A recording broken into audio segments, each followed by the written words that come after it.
Hello students, welcome to my channel. আজকের ভিডিওতে class 10 জীবনবিজ্ঞানের কিছু প্রশ্ন আলোচনা করছি, যেটা অবশ্যই মাধ্যমিকের সাজেশান হিসাবে মাধ্যমিক 2025-এর জন্য ভীষণ ইম্পর্টেন্ট এই কোশ্চেনগুলো। এই কোশ্চেনগুলো তোমরা লক্ষ্য করো, প্রত্যেকটা 5 নম্বরের, এবং এখান থেকে আমি বলবো তোমাদের 100% তোমরা কমন পাবেই এই প্রশ্ন থেকে। আচ্ছা, যাই হোক, আজকে প্রশ্নগুলো পরপর আমরা আলোচনা করছি। দেখো, 1 নম্বর প্রশ্নটা আছে, অভিব্যক্তি সম্পর্কে ল্যামার্কের মতবাদের সপক্ষে ও বিপক্ষে দুটি করে উদাহরণ দিয়ে ব্যাখ্যা করো। তার সঙ্গে সেট রয়েছে বায়োজেনেটিক সূত্রটি লেখো। এটা 1 নম্বর প্রশ্ন হয়ে গেল। এরপরে 2 নম্বরে দেখো, মাইক্রো প্রোপাগেশন বা কলাকর্ষণ বলতে কী বোঝো? শব্দচিত্রের মাধ্যমে অণুবিস্তার পদ্ধতিটি উপস্থাপিত করো। 3, মানব জীবনে জল দূষণের প্রাথমিক ও গৌণ প্রভাবগুলি লেখো। ICNN এবং WWF এর পুরো নাম লেখো। পরে 4 নম্বর প্রশ্নটা দেখো, হাঁপানি ও ব্রঙ্কাইটিসের কারণগুলি উল্লেখ করো। ভারতবর্ষে বাঘের সংখ্যা বৃদ্ধির জন্য কী কী ইনসিটু সংরক্ষণ উদ্যোগ নেওয়া হয়েছে তা লিপিবদ্ধ করো।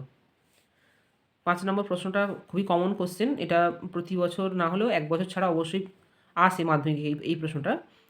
আচ্ছা দেখো, একটি বিশুদ্ধ কালো, যেটাকে ক্যাপিটাল বি দিয়ে প্রকাশ করা হচ্ছে, ও অমসৃণ লোমযুক্ত ক্যাপিটাল আর দিয়ে প্রকাশ করা হচ্ছে অমসৃণ লোমটাকে।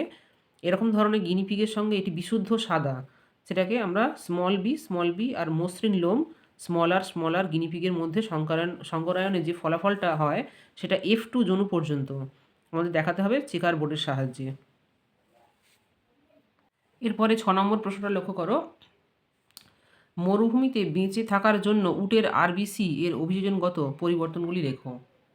শিম্পাঞ্জির আচরণগত অভিযোজনে দুটি বৈশিষ্ট্য উল্লেখ করো। এর পরের প্রশ্নটা ছিল 7 নম্বর প্রশ্ন, একটি প্রতিবর্ত চাপের চিত্র এঁকে নিম্নলিখিত অংশগুলি চিহ্নিত করো। আচ্ছা, এ হচ্ছে গ্রাহক, বি সংজ্ঞাবহ স্নায়ু, সি স্নায়ু কেন্দ্র, আর ডি হচ্ছে চেষ্টীয় স্নায়ু। 8 নম্বর প্রশ্ন, নিম্নলিখিত দূষকগুলি জীবজগৎ ও পরিবেশের ওপর কী কী বিরূপ প্রভাব বিস্তার করে তা লেখো। আচ্ছা, নিম্নলিখিতগুলো দেখানো হয়েছে। 1 নম্বর হচ্ছে কৃষিক্ষেত্রে ব্যবহৃত ফসফেট ও নাইট্রেট সার, 2 পরাগ রেণু, 3 জৈব অভঙ্গুর কীটনাশক।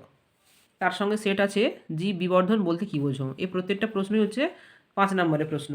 এখানে মোট 10টা কোশ্চেন আমরা নিয়ে এসেছি। আচ্ছা, এরপরে 9 নম্বর প্রশ্নটা দেখো, নিম্নলিখিত বিষয়গুলিতে জীব বৈচিত্র্যের গুরুত্ব ব্যাখ্যা করো।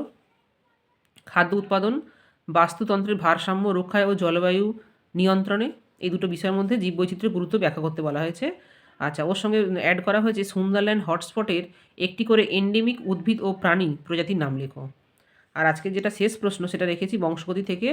বংশগতি সংক্রান্ত পরীক্ষায় মেন্ডেলের সাফল্য লাভের কারণগুলি লেখো। থ্যালাসেমিয়া রোগীকে বারবার রক্ত দিতে হয় কেন। আজকে এই 10টা প্রশ্ন রেখেছি, প্রশ্নগুলো তোমরা আলোচনা করো, বাড়িতে প্র্যাকটিস করো, অবশ্যই এখান থেকে কমন পাবেই। আজকের ভিডিও এই পর্যন্তই। এর পরের ভিডিওতে তোমাদের আরও কিছু প্রশ্ন দিয়ে দেবো, অবশ্যই সেগুলো 5 নম্বরের প্রশ্ন আমরা দেবো। ঠিক আছে, আজকে এই পর্যন্তই থাকলো। তোমরা অবশ্যই আমার চ্যানেলটাকে সাবস্ক্রাইব করবে, ভালো লাগলে লাইক দেবে।